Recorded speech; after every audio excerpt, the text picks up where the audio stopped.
3, 2, 1. Welcome to the Witchwood Lightforge Arena tier list valuation stream, hosted by the Grinning Goat. I'm Oddwickton. This is Merps. You were unfamiliar. I thought you were just gonna like totally botch it, but I thought that was pretty good. Let's I get think we could started. keep this. I don't think we Yeah, need I think another so. I take think like so. we normally do. All right. So, as you guys know, or if you don't know, now you know. The Witchwood is the next Hearthstone expansion. It is dropping on Thursday, and as we do for almost every single expansion, we are here with our card evaluations. But first, we're going to do a little bit about a meta analysis. You know, this is the stuff that you should know going into the new expansion to better equip yourself, you know, for what's to come. Yeah, and we're going to start on the neutral section. So we're going to break this into 3 parts. This we'll call the meta part, but it is going to be also about neutral, like the overall meta. And then we're going to talk about the neutral cards, and then the neutral cards part 2, and then we're going to go class by class. That's how this video series is going. If you're watching this on YouTube, you'll see it's going to be a 12-part series. Unless we screw up, and then it could be more parts. Who knows how long we're going to go. And we're all recording all of this live with a Twitch audience, so you may see us mention someone's comment in Twitch or somehow address the fact that this is happening. And you will not see us change clothes because this is all happening continuously in one take with no cuts. We do this. A little bit about us if you have no idea who we are. We've been doing this for like 4 years at this point. We're both infinite players. Merps was number 1 on the arena leaderboards over the summer. I was number 9 like more than a year ago at this point. I like how we're milking this. I'm like, man, it's been a while. It has been a while since we've attempted the leaderboards. It's not like we fell off the leaderboard. It just takes a lot to play 30 runs, and we both have day jobs, and it is just, it gets harder and harder to like put together that many runs in a month. So neither of us have attempted the leaderboards for a while. But anyway, we do the Lightforge tier list, which is what you see in the background right now, at thelightforge.com. And that has been, the Lightforge tier list is always going to be updated with whatever the meta is based on our algorithm. We have one, it runs in the background. There's no drafter yet. You can't, like, it doesn't intelligently do anything to your deck or anything. You can't input your deck and see what it does. It will do that. Hopefully very soon. But regardless, that means every single card in there, or not every card, something like, I think right now we're excluding like 3% of cards and definitely less than 1% of cards seen in decks. Because a lot of the excluded cards are fancy legendaries, right? So they don't actually get seen as much, but they're very like difficult to do. But for the most part, the algorithm, the latest version of the algorithm is handling all of these cards. And it's a very complicated thing, as you can imagine, to be able to get all the nuances of Hearthstone together. And we use as little stats as absolutely possible to try to get to the essence of what the cards actually do. So this is not like, oh, the win rates are high, so we're going to do this. So you'll see, especially now that Blizzard's putting stuff into buckets, I think you start seeing pretty clearly what goes wrong when you just look at average player win rates, right? Like, this is why your Bone Drakes are being offered in crappy buckets, and you never see cubes anymore because it's one of the worst cards in the game, because players really suck with cube. And it's why weird things happen, like, if you look purely at win rates, Acetic Swamp Oozes are lower win rates than, like, Raptors. Because people hold them and try to get value when they should really play a 3-2. Even though it's a strictly better card, right? So we're trying, we get rid of all that by just focusing on the actual substance of what cards do, what the abilities do. It's like a giant math problem going on in the background. And we have updated the algorithm with all the new cards, put the inputs in, built out new systems, and that's what we're going to talk about after this video, for all the other videos. So for now, let's talk about Witchwood and what's going to happen in Witchwood. 1, the rotation is happening. 2, arena-only cards are going away. 3, Witchwood cards are getting added. So those are the actual changes that are going to happen. But before any of these changes mean anything, I think we should start with talking about 10.4 for a little bit. Like, Merps, do you want to talk about what's happening in 10.4 and how the drafting's going? Sure. So I guess this is a little bit of a catch-up. right? So right now in 10.4, as opposed to earlier, they changed the draft in a very fundamental fashion. And now instead of drafting just random cards from rarity levels, you now have certain buckets that you draft from. So there's like a really good bucket, an above average bucket, so on and so forth. And there's like 7 buckets right now. So within a draft, you're basically drafting within these buckets. And the idea from Blizzard is to make the draft matter more. So instead of Fireball versus Wisp versus something else, you now have Fireball versus Primordial Drake versus, like, they want the choices to matter. And I would say the choices do matter more now. A lot more. But, right, yeah, they definitely matter a lot more. But with this change also means you have to know sort of what you're getting into when you're drafting, right? You have to know that there's this bucket system, and you have to sort of know like what cards go in what buckets in order to get an advantage over your opponents. And so what Blizzard's going to do with the bucket system when Witchwood comes out is they're going to take their best shot at where all these Witchwood cards are in terms of how good they are. They probably did some internal testing. They have some stats from their internal players who are at various levels of the arena. But as we've seen with the arena only cards, which they also had to bucket themselves without actually releasing it first, it's a little bit mixed results. So the way to win in the first week of Witchwood is to find out where Blizzard has misbucketed everything and make sure you're always picking those cards. And sometimes that means picking the Witchwood cards, but oftentimes that'll mean not picking the Witchwood cards and instead picking the good old cards that are much better. Especially because, as you'll see very quickly, Witchwood cards kind of suck. They're just not that powerful compared to Cabals and Catacombs, KFT. Is that one of your themes? This expansion sucks. Kind of sucks, yeah. So we always have 4 themes going on whenever we do one of these. And if you look at KFT's last time we did this because we ran out of time for KNC. Sorry. And we had things like reward the board. That was the big thing, right? Bone Mare was coming. Unnerf Bone Mare. You had your Death Speakers and just things that will reward people from being on the board. Your Fungomancers. We had like Fat Lives because there was a lot less initiative in the game. And it was all very dramatic. And you can like see all of it happen as soon as it happens. It's a little bit different now. This is going to be the least predictive meta that we enter into because we don't really know how Blizzard bucketed each of the cards. So if they put a very good card into a very bad bucket, it will be seen 3 times as often as if all the buckets were actually even. On the other hand, if they put a bad card into a good bucket, that card will literally never be seen. So that will affect the like what you see in the arena, which is what the meta is, right? The meta is just composed of all the cards you see in the arena. That will affect that a lot. And we can't tell you what mistakes Blizzard is going to make, so we can't tell you exactly what the meta is. So we assume, for our purposes of trying to figure out what the meta is going to be like, that Blizzard has magically correctly bucketed every single card in Witchwood, which, to whatever extent it doesn't happen right off the bat, will probably be the case like a week or 2 in when they update their stats. And again, like we were talking about a cube earlier, there's going to be cards they systematically misbucket because normal players just suck with them, even though they're very powerful cards. And on the flip side, cards with high RNG are going to be overrated compared to what a expert player or like a very good player, an info player, should be rating these cards. But generally, it'll look a lot better in like a week or 2. Anyway, my point being, first, exploit the bucket system. Arbitrage that. Like, figure out which cards you should be picking. Do it consistently. You get a higher win rate. And 2, when we make predictions here, this is all assuming Blizzard buckets correctly. Because if they bucket correctly, you just assume that every time a card is seen, it gets picked a third of the time. Right? So, and that's the assumption we use. Right. Let me explain this a little bit, because I can see some people not exactly getting it, and I see some people in chat not getting it as well. The buckets matter because let's take 2 cards, right? One card is scored a 120 on the tier list. Another card is scored 100.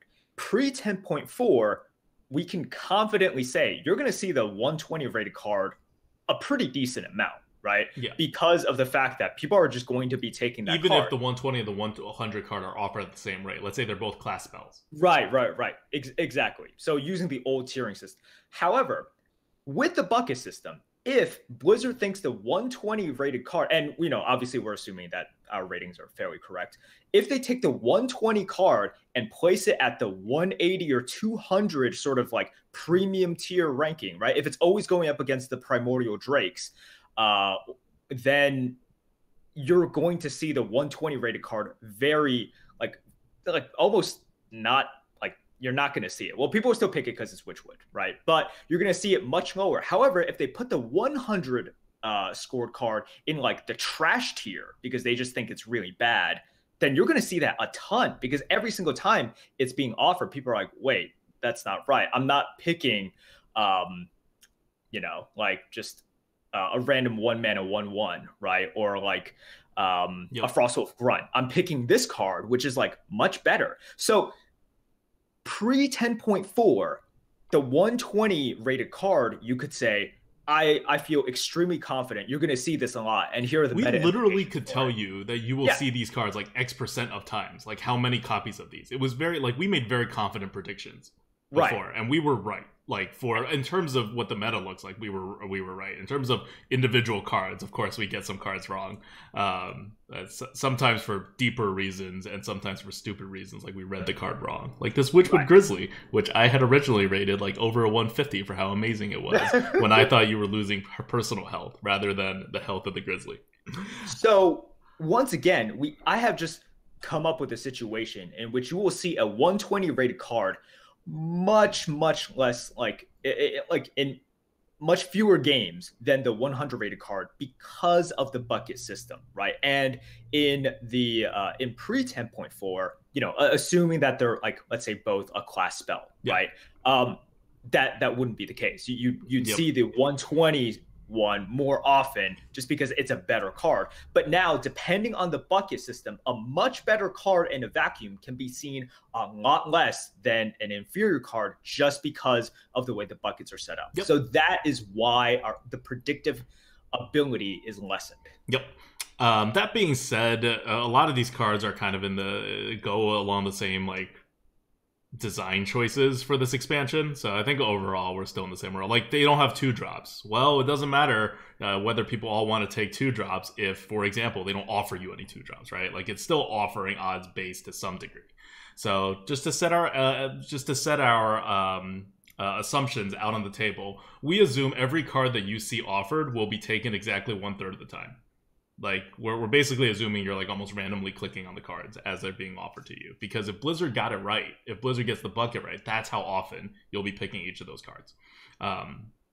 The other assumption that we're making is that the expansion bonus is plus 50%. Un'Goro was plus 100%, KFT was messy and messed up and wrong and no one knows, and KNC was 50%. So we're assuming they're continuing with the 50%.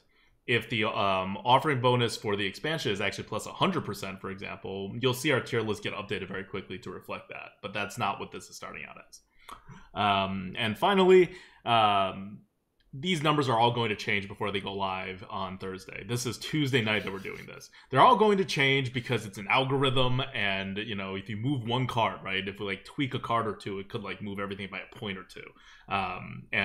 We'll talk about Echo in a bit, where we're having a little bit of an issue with Echo. So everything's going to be like a tiny bit off, but we'll talk through the cards and what they do, as well as what their scores are. I would say the Echo cards aside, the other ones won't change by more than like, I don't know, 1 or 2% of their score. Okay, so all of that being said, let's go to the meta. Let's see what's going to happen in Witchwood. We prefaced a lot of this. We told you how to enter Witchwood. Now, what will you expect when you actually enter Witchwood and the Year of the Raven, exiting the Year of the Mammoth? The first thing you're going to notice, and this is what really surprised me, 2-drops. They're not just like gone, because there weren't that many 2-drops. I mean, there was a decent amount of 2-drops in Old Gods, but not too much. And then there weren't that many 2-drops in Karazhan, and there weren't that many 2-drops in MSG. So you figure odds are pretty good that we're going to get an increase in 2-drops. just by the just by the increased rates of the like Ungoro, for example, which has a lot of 2-drops, and of classic sets, which obviously have a lot of 2-drops. But then we saw the Witchwood cards, and and there were no 2-drops. Like the 2-drops is right here where I'm pointing right now. That's the 2-drop lane, and you still don't see any 2-drops. We're down to like 84, and you don't see any 2-drops. Oh, we finally get a 2-drop at 82. The tier list has a absolute 0 at the bottom, and 100, it's always centered on 100. So 100 is the average card. Not the average card in a deck, just the average card, assuming all cards are offered evenly, which is not the case. But it's just, if you like literally physically threw all these cards into a pile by their offering rates and like pick one. Like that's what it would be 100. So 82 literally means that it is 18% less value than the average card. And what I normally like view is if it's below 75, it's a insanely bad card that will actually like very significantly hurt your deck. And if it's above a 150, that means it's an insanely premium card that will win you games by itself. So here's our first 2-drop. It's Spellshifter. It's a 1/4, maybe a 4/1. It has spell damage. It's not good, is the point. You have Vicious Scalehide at 80. It's a 2-mana 1/3, Lifesteal, but only dealing 1 damage, and Rush, but like you're rushing for 1 damage and you hurt yourself. Like compare this to, let's say, a Blowgill Sniper, right? Which was like a 2-mana card we used to have, which was you deal with your 1 damage, but like it doesn't hurt itself, and it has 2 attack. Like you can't compare these things. And then you have stuff like Baleful Banker, which is pretty much just a 2-mana 2/2, and then a Lost Spirit. I don't even know what this card is doing. This is a 53, by the way. Like these are insanely bad cards. There's no 2-drops, and the 2-drops are all bad. So what's going to happen? There's going to be a few things that happens from this.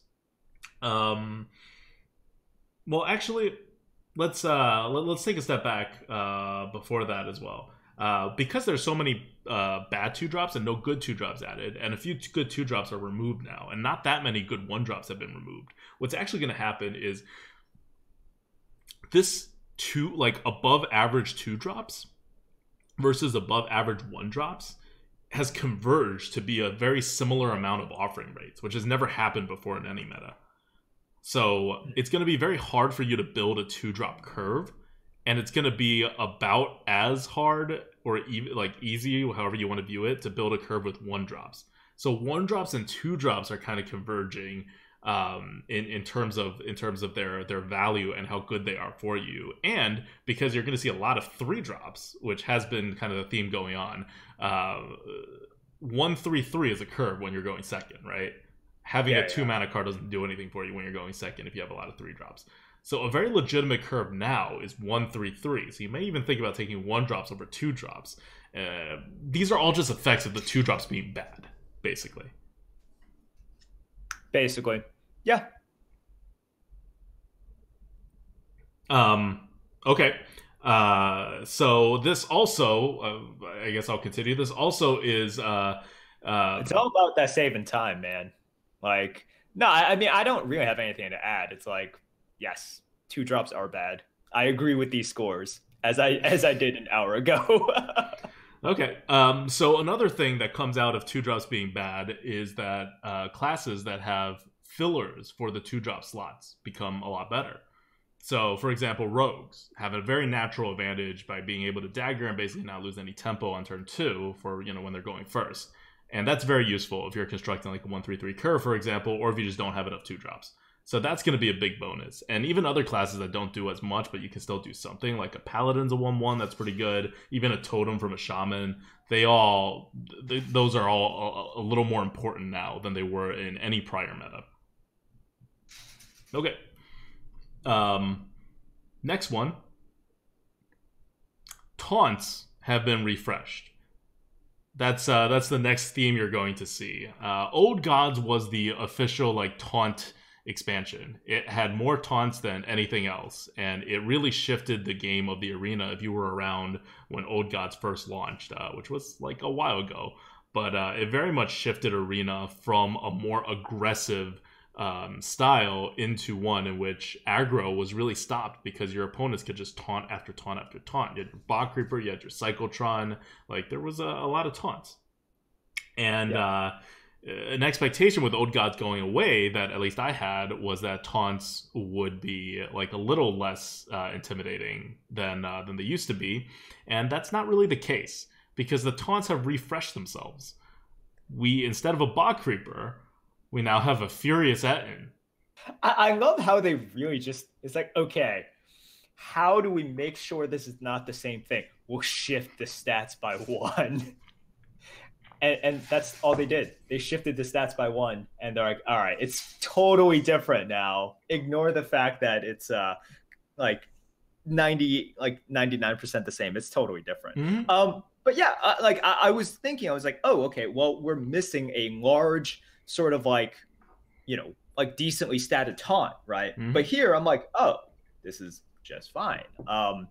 Like I still prefer the stats of the Bog Creeper, obviously, but I'm like, this is not a bad card at all. Yeah. So you have Phantom Militia. This is it's a 106 right now, but all Echo cards are going down a little, so it's probably not going to quite be 100, but it's still a decent card. And I'm trying to, there we go. Rotten Apple Bomb, 5 mana, 4/5, taunt, death rattle, restore 4 health to your minion. To your hero.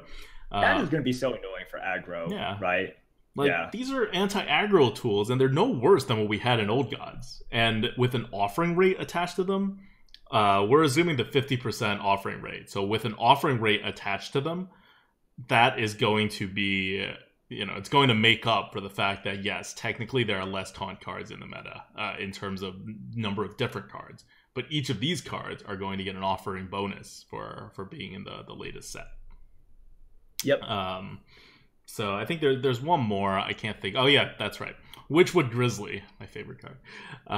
This is actually... What about your favorite card? This is actually the highest rated card in neutral, at least. It's not the case in all the classes, but it's a 5 mana 3/12 taunt. That's probably going to be more like a 3/9 taunt, but still, that's pretty insane stat-wise.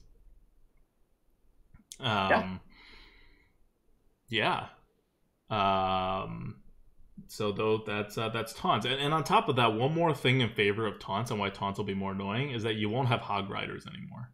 So Hog Rider is not just an aggro tool; it's also a control tool. But regardless, it means it's something that is very effective against taunts, and you just won't have it anymore. So your taunts are going to be even more annoying than they were before.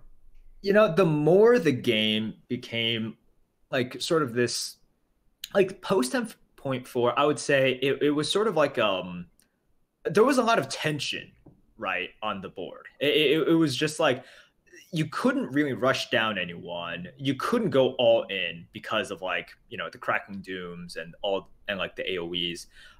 So you had to sort of like keep the board sort of like on a razor's edge, right? You can't commit too much, but you can't commit too little, especially for like the classes like that were at the very top, right? Like the warriors and the shamans.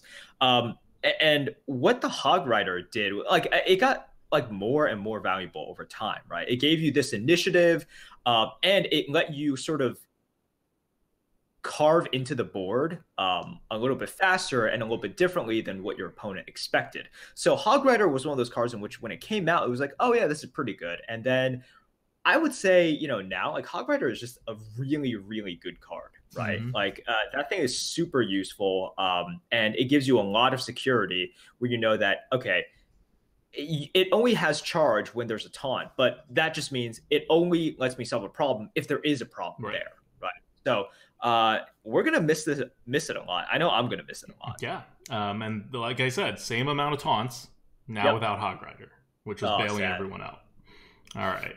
So that's the second theme. Taunts are refreshed. Do not think that taunts are going away. They're more annoying now than anything. And the theme before that was 2-drops are bad. You're going to see that a lot. Like, I don't think... right now, you kind of see some people going for 2-drops, some people not going for 2-drops. There was that KNC meta where no one goes for 2-drops. No one's going to go for 2-drops again. Like, you really have to have an aggro deck to go for 2-drops. And why would you have an aggro deck when there's so many taunts in the meta, right? Like, this is... the archetypes are not necessarily going to be balanced in terms of how good they are with this set. Yeah. So the next theme I want to talk about, and this is kind of a little trick, it's a way that you can get ahead in the game. It's something that I think good players will notice and good players will start playing towards more. Back in Classic, there was a 5 health Haven where you have 5 health minions on the board and you're fine. That's why Yeti's so good, because it has 5 health. That's why Senjin was so good, because it has 5 health. And that's because nothing dealt 5 health. Dealt 5 damage. And, well, that's not exactly true. You have, like, Arcanite Reaper, for example, and you have, like, Starfire and things. Nothing was able to deal exactly 5 damage and tempo ahead. Because if someone Starfires you, they're still losing 1 mana of tempo. Like, yeah, they drew a card, but they've used 6 mana to deal 5 damage. You're getting ahead on the board. That, over the years, with new expansions, has been eroded. So, Bomb Squad was a big one. It was a neutral card. It was a good one. Everyone took it. It was 5 mana, 5 damage, and you get an extra 2/2 on the board, which is 2 extra damage the turn after that. So, that's, you know, it flips the 5 health on its head, right? So that 5 health used to be a safe haven. Now it's like a prime target to get the board flipped on you by like 40% of the 5 mana turn. You have Spiked Hog Rider, like we talked about, which was especially brutal towards Senjin, and also the 3 mana elemental, the Tar Creeper. You have Firelands Portal, which every mage has, and sure, it doesn't happen until later on, but still, you have 5 mana cards. You just play them into the portals. Shadow Strike really allows rogues to gain tempo whenever you put out something with 5 health. And then there's always Fellfire and Dragonfire, which meant that 5 health isn't even enough to withstand your giant board clears anymore. All of those are going away. The only remaining card that is tempo positive, that means it deals 5 damage using less than 5 mana, or it deals 5 damage with 5 mana, but then like adds other stuff tempo-wise to make up for it. There's only 1 card left in the entire game that is not like a hard removal, and that is Arcanite Reaper. Without Arcanite Reaper, like if you just set Arcanite Reaper aside, you're using hard removals on anything with 5 health. So that means 2 things. 1, 5 health things are very, very valuable now. That is where, once again, the large size starts. There are a lot larger cards now than there used to be, but starting at 5 health, it can no longer be effectively dealt with by 1 removal, unless it's a hard removal. And if it's a hard removal, you kind of want them to use it on your 5 health minions, right? Like if they hard remove my Senjin, I'm very happy. I'm not upset about that. And conversely, especially if you're playing aggressive or tempo styled, you may just be wanting to use hard removals on 5 health minions, because there's no efficient way to deal with that. Like, if you don't have a very good ability to eat the 5 health or to piece together damage to deal 5 health, just sap the 5 health minion. That's going to become a more and more valid strategy, because there will be still a lot of 5 health minions. It's not like they stopped making 5 health minions. They just stopped making answers to 5 health minions. I think this is like good to know, because this is all going into the risk analysis, right? And that's something that you want to be careful about. It's like now going into, for example, turn 7 against a mage, you feel a lot more confident playing your 6/5 or your 5/5, right? Like you don't need to fear just the game losing punish from the Firelands Portal, for example. And in general, you can obviously that is a class specific thing, but in general, you can also feel better. It's like, oh, okay.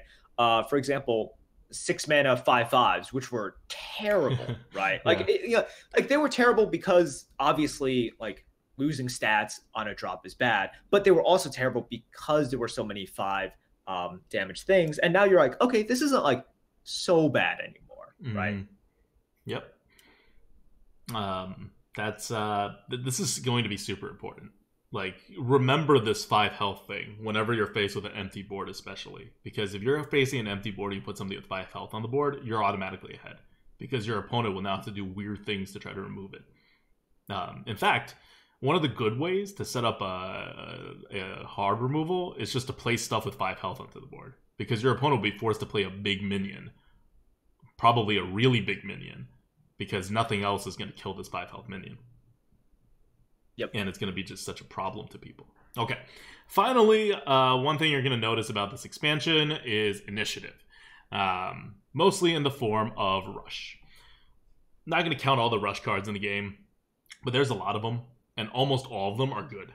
So they're going to be drafted, assuming Blizzard doesn't miss bucket all of them or correctly bucket all of them into the really high buckets. These guys are going to be there. And what that means is you're going to see more initiative in every single class. Normally, I would say in the KNC meta, you would have about 10 cards that have initiative. And that is with, like, just to give you an idea of how rare it is to have initiative in a neutral set, there was one neutral card in all of Old Gods that had initiative. 4 in MSG, 5 in KNC if you're looking at more recently. So it's not like it's just been going up. It kind of hovers around 4. And there's 8 neutral cards with initiative in Witchwood. So that's double the number of initiative cards in neutral categories. And so that'll add a few extra initiative cards. And they're all good, almost. And what happens when you have more initiative in a meta? When you have more initiative in a meta, it's harder to set up a board because your opponent can efficiently remove it in a lot of ways. And so the person who's doing the setup, meaning the person who's on the board, becomes at a disadvantage. So again, all of this is playing right into this whole, like, where you have taunt. 2-drops are bad. There's a lot of taunts, and there's a lot of initiative. This is all forming this, like, recipe for, like, don't go aggro. It's not going to work all that well. Yeah. And this is, oh God, every single time you state one of these themes, I'm just like, oh, this is like bad for Hunter. This is bad for Hunter. This is also bad for Hunter. Oh man, Hunters get wrecked. And when we get to the Hunter specific one, I'm gonna need like a box of tissues because we're gonna talk about exactly what Hunter loses. But for now, okay, please go on. Please go on. That's it. That's all I have to say about initiative. These are the themes that's gonna happen in Witchwood. You're going to not have good 2-drops. You could have a number of 2-drops. It's the 10.4 drafting system, right? If you want 6 2-drops, you can get 6 2-drops. But the chances that they're going to be good 2-drops are not all that high, especially when you consider how Blizzard has been allocating 2-drops in the buckets. At least compared to our tier list, almost every 2-drop is high in a higher bucket than we think they should be. Like, Amani is in, like, the top bucket, like, the second to top bucket. It's in the same place as, like, Basilisk. You know, like, that's craziness. No one should take Amani that high. But that's how Blizzard views these cards. And that's because of a phenomenon that we've known from stats all the way from like 3 years ago, which is that for whatever reason, average players do better with more 2-drops than advanced players. I think partly because aggro takes a little bit less thought at a lower level, and also because fewer turns means fewer turns of making mistakes. If both people keep making decisions for like 20 turns, the person better at making decisions is going to win more often than if both people keep making decisions for like 6 turns before the game is over. Right. I mean, this totally makes sense. Like, if you are playing heads-up poker against like Phil Ivey, you want to limit it to 5 hands, right? You don't want to play like an entire, night with Phil Ivey. Yeah. It makes a lot of sense. Yeah. Yeah. So that's why in the 10.4 system and going by win percentage, which is what Blizzard seems to be doing, you're going to have a lot of 2-drops being bucketed. And so as a good player, as an infinite player, you want to steer clear of that. So you're not going to take 2-drops, which is great because you're not going to want to go aggro. Why? Because there's a ton of taunts. You're going to want to take your 5 health minions, which is great because none of your early game minions would have 5 health anyway. Like, starting at 4 drops is when you start having 5 health minions. And you're going to have plenty of initiative to be able to take care of anything, solve the problems that come your way. So these are the themes. Welcome to Witchwood. You kind of get a sense of where we're going with Witchwood from what the cards are here in the neutral pool, and it's going to be. I don't even know if it's going to be interesting. Like, in all honesty, it seems like it's going to just be kind of a grind. But it's definitely going to be, it's the first test of 10.4, right? Like, I'm more interested in how the 10.4 drafting system interacts with a new set of cards than I am with these particular set of cards in the neutral category. Like, there's no Bone Mare coming out here, you know? There's no Primordial Drake coming out here. There's no Basilisk. No. I mean, this is a very kind of vanilla and I guess, like, uneventful expansion, which, you know what? I thank Blizzard for it, because this is the one that's going to stick around for the longest amount of time, right? So it makes sense. They're certainly introducing some new mechanics because they have to every single expansion, but they are playing it extremely safe with this expansion. So thank you, Blizzard. I appreciate that. And we will talk about each and every one of these cards in the next episode. If you're watching this on YouTube, go ahead and click next. If you're listening live, just hold on. We'll be right back.